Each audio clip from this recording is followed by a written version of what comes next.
আশা কৰিছোঁ তোমালোকে ভালে আছা। এডুকেশ্যনেল চেনেললৈ স্বাগতম জনাইছোঁ। আজি আৰম্ভ কৰিবলৈ লৈছোঁ BA ফাৰ্ষ্ট চেমৰ মেনুৱেল ছ'চিয়লজি ইউনিট 1ৰ সমস্ত সূত্ৰ তথা পাঠটি আলোচনা কৰিম। তোমালোকে ভিডিঅ'টো শেষলৈকে চাবা।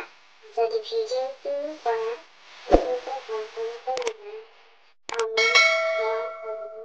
যদি চেনেলটো ছাবস্ক্ৰাইব কৰা নাই তেন্তে দৰকাৰী তথ্যসমূহ পাই থাকিবলৈ চেনেলটো ছাবস্ক্ৰাইব কৰিবা। ছাত্ৰ-ছাত্ৰীসকল, মই এটা কথাই ক'ম যে নিজে পাঠবোৰ ভালদৰে পঢ়ি নিজৰ লিখনিলৈ ব্যৱহাৰ কৰিবা।